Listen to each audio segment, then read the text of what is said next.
Kathleen, would you call the roll, please? Here.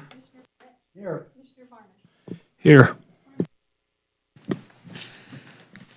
Okay, public comment. The public is invited at this time to comment on and discuss any topic that is relevant to or within the authority of the Debt Management Commission. I don't think I see any public.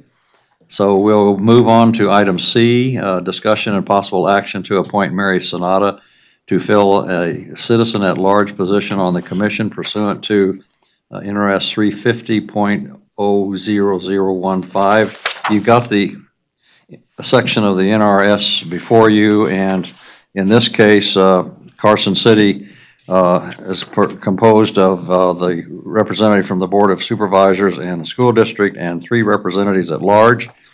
And by statute, there's a special quorum for the supervisor and school district representatives to make the appointment for public at large. So I will entertain a motion from one of you fine gentlemen to take that action. Make a motion that Mary Sonata be put on the commission to fill a citizen-at-large position on the commission. And do we need a second? We do need a second, but Okay. it should be by the other member of the quorum. Okay, Richard? Second the motion. Okay, all those in favor say aye.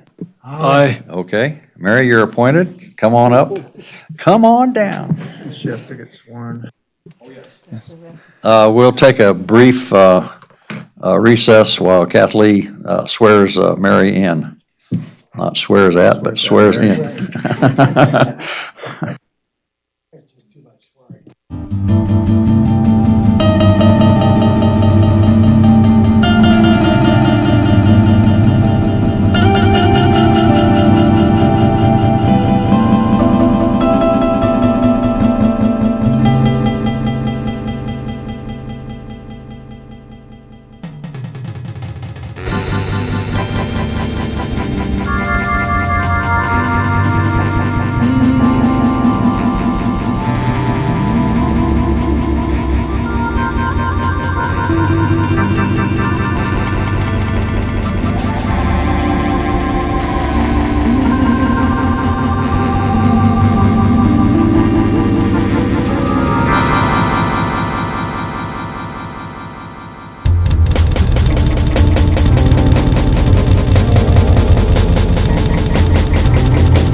Call the meeting back to order, and the first item, D, is the approval of the minutes, February 19th. Unless there's any suggested changes, I'll entertain a motion to approve. So moved. Second.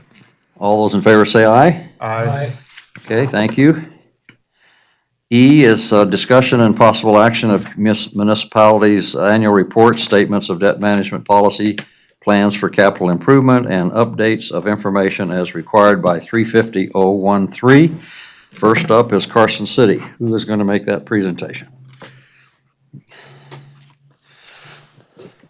Okay, please enter your name and title for the record, please. And walk us through the salient points, please. This is Sherry Russell. I'm the CFO of Carson City, and we've got Marty Johnson here from the firm of Sherman and Howard, who helped who helped prepare our debt management policy, and he's going to go through it for you. Good afternoon. For the record, Marty Johnson with J&A Consulting Group. We're the financial advisors for Carson City. And so it's a fairly long document, but as Mr. Hadaway said, the salient points. And so I will go through those, and then if there are additional things that you'd like to ask Sherry, or I can certainly address those. Just to give you a couple of highlights to start off with, approximately 70% of Carson City's outstanding general obligation debt is paid for with utility revenues, and the vast majority of the rest of that debt is paid from other dedicated revenue sources. And so there is no debt outstanding that is paid by a specific dedicated property tax. There's approximately $65 million of debt limit available as of June 30, 2019. You roll forward a day and you use the 2020 assessed value to calculate the debt limit, and that number does go up. But also, if you look at the debt schedules in here, the city's paying off approximately $10 million a year of debt. And so that number will continue to go up as the assessed value increases and the outstanding balance of debt goes down. And we will talk about the one proposed issue that the city sees on the horizon. So let me go through just a couple of these pages. Yes, as you go through, reference the page number so Yes. that we can follow it. Yeah, when I get there, I will. So the first one would be page 5. And we'll come back to this information in a minute, but this shows the proposed bonds that the city plans to issue in 2021, $7 million that will be paid from the infrastructure sales tax. My page 5 is the Carson City redevelopment. There's a number of page 5s. Okay. Oh, okay. Sorry about that. That's all right. So anyway, and again, we'll come back to this page here in just a moment. But if you'll turn over then to page 7, and hopefully there's only one of those. The redevelopment authority started first, and that's what threw it all. Okay. We're on I'm Carson City as an sorry. entity, so. Yeah. So with, this is the first of the, what I'll call categories of bonds that the city has outstanding. These are secured by a portion of a 0.25% sales tax for quality of life. You can see the debt service on those, and then pledged revenues are budgeted at 1.2 million, so we've got 1.7 times coverage on those bonds. If you'll flip over to the next, or page 9, this is where we'll pick up those infrastructure bonds again. Currently, annual debt service is about $775,000 a year against pledged revenues of 1.5 million, which gives us about 2 times coverage. Assuming no change in pledged revenues, and again, as taxable sales go up, the pledged revenues will also increase. We will have approximately 1.25 times coverage after issuing those additional bonds. So again, fairly healthy coverage. If you'll flip over to page 11, we have a similar calculation for bonds that are secured by a portion of the consolidated tax that the city receives. Right now, that Just a minute. Sure, sorry. Lots of problems. We're having lots of problems. It's we gotta get the debt management policy section. Yeah. Right, there were some pages before Yeah. that, You gotta get to the right page. The right page to start with. I apologize. I knew what you were talking about, but I didn't have it in front of me. Yeah. So what page are you on now? So now page 11.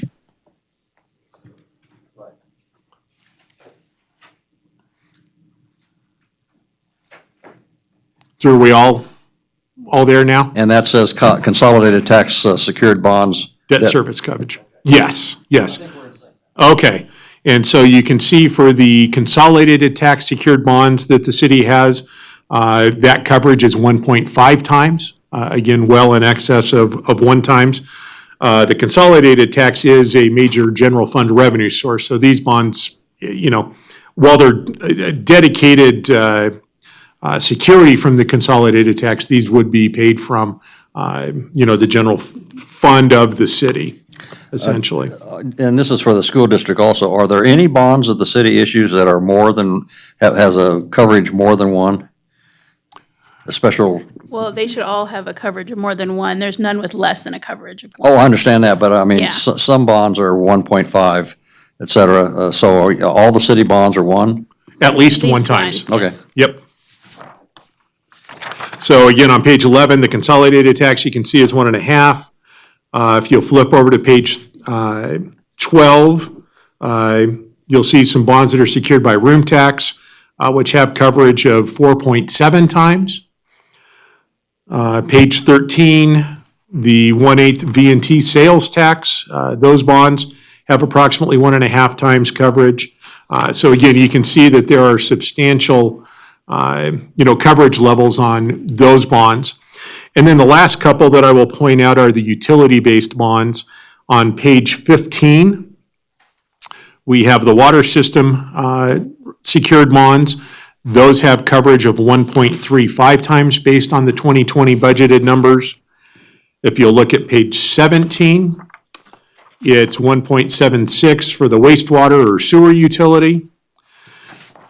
And then on page 19, and I will note the city is doing a rate study on the stormwater drainage system at the moment, but with the current rates and charges, the budget number results in 1.37 times coverage. So again, healthy coverage levels for all of these bonds. As I mentioned, $65 million of debt limit available using the fiscal year 19 assessed value. I believe it's a little bit more than 10 million higher than that if you use the fiscal year 20 assessed value. And then just one point I would make on page 21. Part of the requirement of the debt management policy statute is that we compare our local government to other similar local governments throughout the state. I think you can make a very good argument that there are not any other consolidated cities and counties in the state of Nevada, so there isn't anyone for Carson City to be compared to. But we do make an attempt here. We, show you numbers for Clark County, Douglas County, and some of the other counties you can see here. But I guess one thing I would just note, you can see that the debt per capita is substantially higher for Carson City. Is that Carson City provides a lot more of those services under the city-county umbrella than the other entities do. So for example, with Clark County, all of the water and sewer-related debt for the cities of Henderson, Las Vegas, North Las Vegas, Boulder City, Mesquite, all excluded from this. Carson City doesn't have that in, as you look at their debt. And so Carson City is going to have higher numbers than many of these comparable governments. Again, Douglas County, you look at it, and there's, 475,000 GIDs down there, that are providing a lot of these water and sewer type services. And so just, again, we complied with the statute, we put the comparison in, but I just ask that you kind of take that with a little bit of a grain of salt and understand that Carson City is unique in terms of the services that they provide compared to many of these other overlapping governments. If there's specific questions that you have, we'd certainly be happy to answer them. Any questions on the debt management information? John? Just one, I assume that the water situation on the wastewater is good coverage, partly because of the utility finance effort to make sure we take care of the future. That is correct. The Board of Supervisors did a 30-cent increase, I believe, or 30% increase to afford this debt. And then we're doing the rate study to look into the future. Okay, continue, please. I think we're good unless you've got any additional questions. Just one more for anybody else for the record. And the difference between the counties and cities is that the counties elsewhere have a county and a city, and they have a higher amount. I think it's a 25% when you put the two together, whereas we only have 15% in terms of our allowable ding against the property tax. Is that right? In terms of the debt limit that you're referring to, yeah. As far as the debt limit goes, every local government in the state of Nevada has its own debt limit. And so the one that we just talked about with Carson City, where there's about $65 million available, that debt limit belongs to Carson City alone. They do not share that with the school district or anybody else. And so you look at other counties, GIDs generally have a 50% debt limit. And so if you think about that number, you could end up with numbers that are huge in terms of the amount of debt they could actually afford. But yes, Carson City has that debt limit, and that is theirs alone. And all of the other counties actually have the same percentage. Cities are the ones that generally have differences based on if they're a charter city. Also included in the packet is the five-year capital improvement plan. Does anyone have any comments? This is obviously a fluid plan that's looked at each annually, but looks like it's pretty well laid out, and it's also by the funding source. Any questions on that? Okay, well, thank you all for that presentation. We'll take the school district, just for the record, the redevelopment authority has no bonds proposed, right? Okay. No, it does not. Okay. So the debt management policy combines both RDA and Carson City. Yes, ma'am. But they have their own schedule of indebtedness. Yes, ma'am. So we're I got just that. paying off that final bond on RDA. Right, okay. All right, school district representatives, please. And again, enter your name and title for the record, please.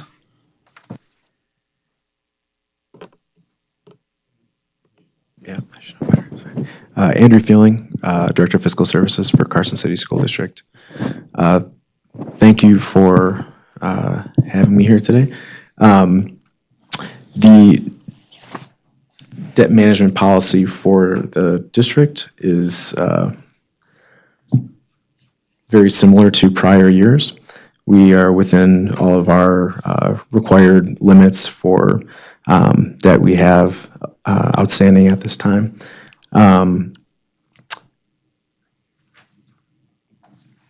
Is there anything you'd like to say? Yeah. For the record, Marty Johnson with J&A Consulting Group, also financial advisor of the school district.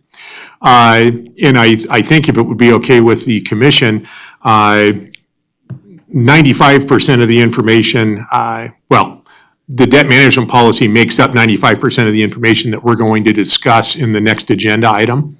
And so in lieu of going over it twice, it might just be easier for us to do it once as we're talking about the proposed $40 million bond issue, if that's okay with you folks. If you'd rather do it, separate, I'm happy to do that as well. No, that makes sense. Let's go to item, we should accept the city, Carson City reports for the record.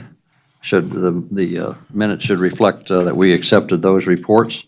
They are required to be filed with the state, but we should accept them for the record.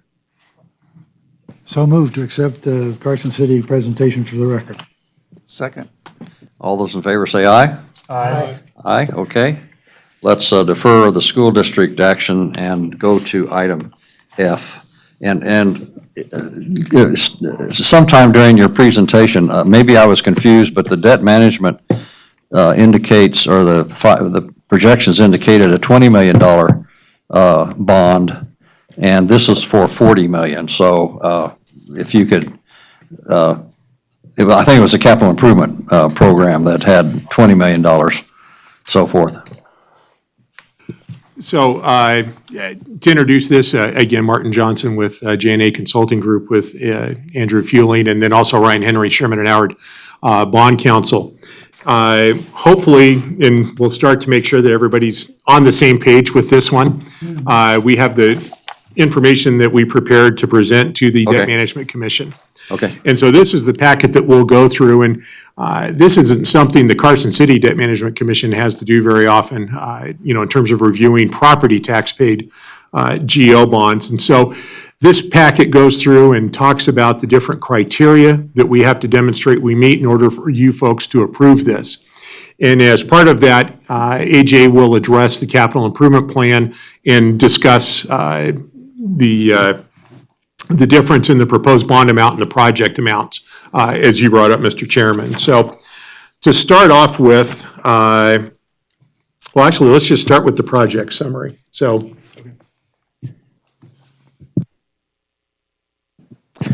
Andrew Feeling for the record.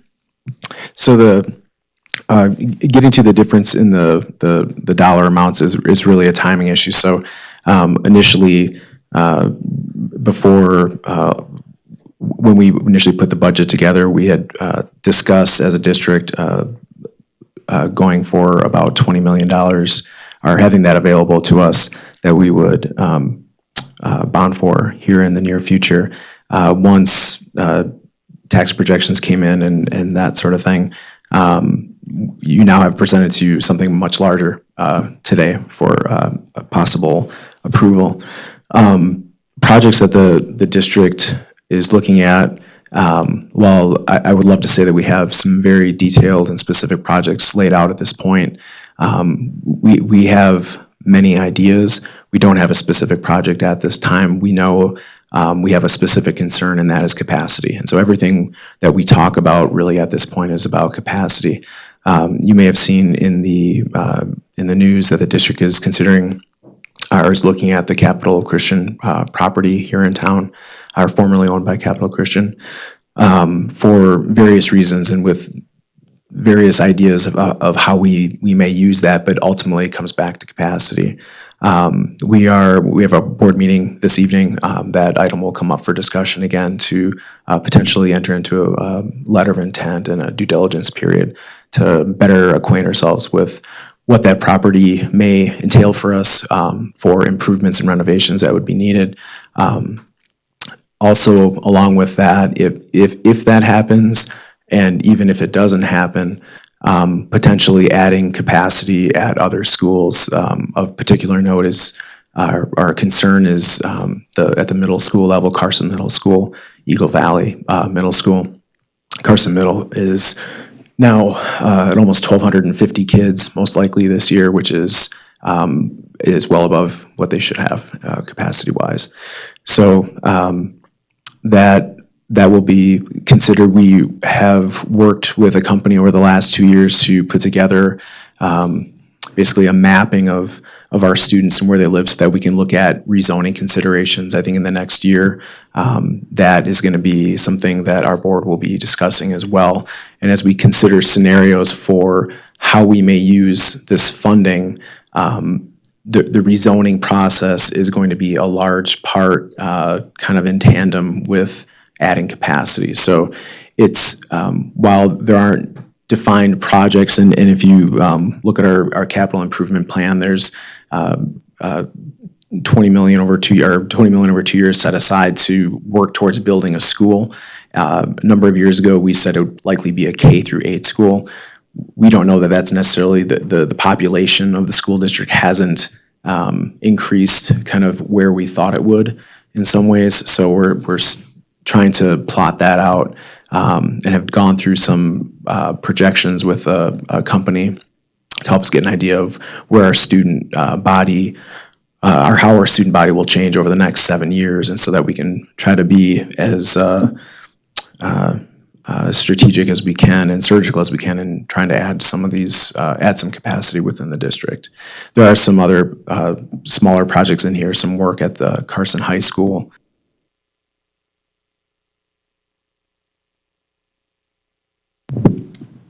There it goes, sorry. Must not want Carson High School's restrooms fixed.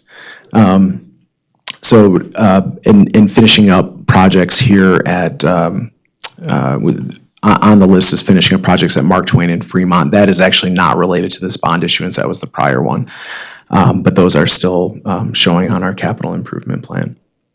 So if you have any questions about projects we have or are considering, I'd be happy to answer any of those. For the record, you do have debt limitation capacity. Say affirmative, is that right? Yes. for the Page record. 9. Yeah, Martin Johnson, yes, and that's what we'll start going through now. Okay, go ahead. So why don't we do that, and then we can do all the questions at the end, perhaps. So if you'll turn to page 9, I'll now walk through the packet and hit the various criteria that the Debt Management Commission looks at. And so the first one is indeed the debt limit. And as I mentioned, as we were talking about Carson City, each local government has its own debt limit. And so on page 9, you can see for the school district, that debt limit is almost $265 million. There's $52 million of outstanding general obligation bonds. If you add $40 million of the proposed bonds, and I will mention that we do not anticipate issuing all of those at once. We anticipate that these will be phased in over a 2 or 3 year period. But assuming we issued them all at once, that would take us to $92 million, which still leaves $170 million of debt limit available. So for purposes of the debt limit criteria, we do have sufficient debt limit. So the next criteria that we look at is the impact on the overlapping tax rate. And as rollover bonds, the district has to work within its existing debt rate. So we are not proposing an increase in the tax rate. And what we'll demonstrate here with these next couple of slides is how the property tax will be sufficient to pay the bonds. And so if you look at page 11, we have proposed debt service for these two upcoming bond issues. You can see based on our current projections, we would anticipate selling about $27.5 million sometime later this year, calendar year, and then another $12.5 million sometime during fiscal year 2022. You can see the estimated interest rates, 3.46 for the bonds later this year, 3.86 for the 2022 bonds. To put that in a little bit of context, we sold some bonds last week for one of our clients in a 25-year bond issue, which is what this 19 bond issue is, went for an average interest rate of about 2.4%. So again, assuming rates don't spike all of a sudden, we've got a fair amount of cushion built into these interest rates in the repayment schedule. If you then take that over to the next page, page 12, you'll see the outstanding bonds and these proposed bonds. And I will note, because at the point in time that we submitted this packet, we had not closed on the transaction, so it wasn't 100% a sure thing. But we did just refinance some outstanding bonds of the school district. That transaction did close this morning. That will save the school district approximately $600,000 over the next 11 to 12 years. So this debt service is a little bit overstated in terms of its annual impact. So if you will then go to page 14, you'll see the projected property tax revenues for fiscal year 19 and 20. Those are estimates based on what we're receiving or the Department of Taxation. And then you can see what the projected debt service is, tying in the numbers from the other page, and the projected coverage that we have, or what the revenues will exceed that debt service by. We do have a constant tax rate, and we're growing those revenues at approximately 2% for the next 10 years. I will say that the last couple of years, the minimum growth in the property tax revenue has been, I believe it was 2.7%, and I think for fiscal year 20, it's projected to grow greater than 5%. So we believe that on whole, that those are fairly conservative estimate in terms of what the growth would be. And so this table goes to demonstrate the ability of the district to repay the bonds within the existing tax rate, which goes to one, having no impact on the overlapping tax rate within the $3.64 limit, but also the requirement under the rollover election authorization, where we need to demonstrate that the property tax revenues are sufficient. And I guess one additional note on this table is that, for some reason in 2021, we find out that the revenues are, not growing how we expected, or something is happening. We don't anticipate having issued all of the bonds at that point, and so we'll be able to scale back that next issuance, because the Board of Trustees, when they issue the bonds, have to be able to say that there will be sufficient revenues to cover the debt service. So then the last criteria really isn't spelled out in the statute as something for the Debt Management Commission, although it is a finding that you have to approve. And this is on page 16. As part of the rollover authorization, the district has to demonstrate, one, that there's sufficient revenue from the property tax rate to cover the debt service, but also secondly, that there is within the debt service fund a sufficient balance to be equal to 50% of next year's debt service, or 10% of the outstanding proposed par amount. We generally use the 50% of next year's debt service. That's there in case something happens with the assessed value. It provides a cushion of money that can be used in lieu of raising the property tax rate. Balances over 50% can be used for pay-as-you-go projects if the district chooses to do that, and that is something that they have done in the past. But that money, that 50% part, can only be used to pay debt service on the bonds. So it cannot go for capital projects, and none of this money can ever be used for operations of the school district. And so you can see the 2020 budgeted column there, and then what's projected for 21 and 22. And then down below the table, you can see we come up with a required balance. And you can see that assuming that we're not transferring any money out for capital projects, that we have a sufficient balance there to meet that particular need. And so with that, those are the criteria that we needed to demonstrate to you folks that we met. And if you have any additional questions, we would be happy to answer them. Any questions? For the record, Ryan Henry from Sherman and Howard, I'm bond counsel to the district. I just wanted to mention that as part of this agenda, item F is a resolution that approves the school district's proposal in accordance with the criteria that Marty just covered. And per statute, this requires 2/3 majority approval of the Debt Management Commission. So it would take 4 votes to approve the proposal. Yes. And so that's, we'll actually be looking for a motion to approve the resolution that's part of this item. Just wanted to mention that on the record. Thank you. If there's no other questions, I'll let Nick enter the resolution number. Okay, I move to adopt resolution number 2019 DMCR1, a resolution concerning the submission to the Carson City Debt Management Commission by the Carson City School District of a proposal to issue general obligation bonds in one or more series in the maximum aggregate principal amount of $40 million, concerning action taken thereon by the commission and approving certain details in connection therewith.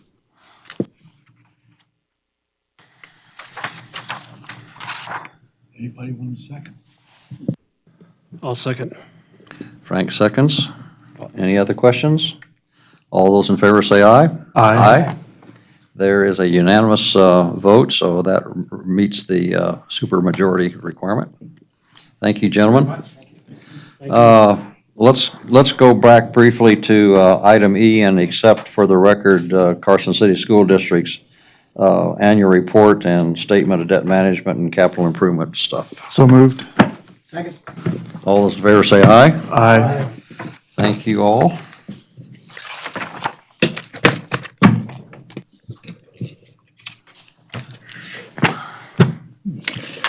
Oops, where did my other material go?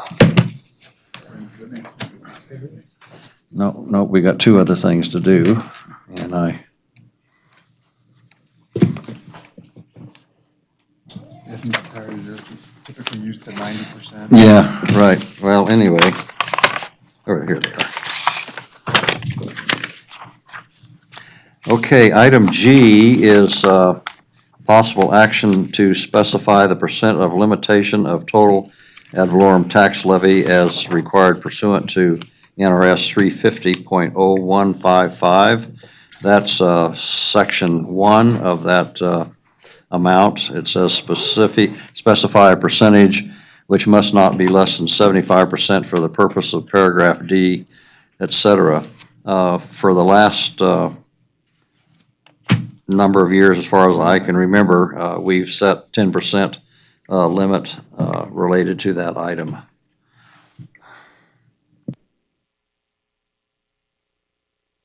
It's 90%, right. So I move that we, keep that 90% limitation for. Any other questions, comments? Okay, all those in favor say aye. Aye. Aye. Okay, item G is also related to that particular section where we establish priorities related to essential and non-essential facilities. And again, for the last number of years, we have said the priorities are public safety, then education, then health. So moved. Second. Any questions, comments? All those in favor say aye. Aye. Thank you. Now, February 20th meeting. Chair Hadaway, Yes, just for the record to clarify, that was item H. H, right.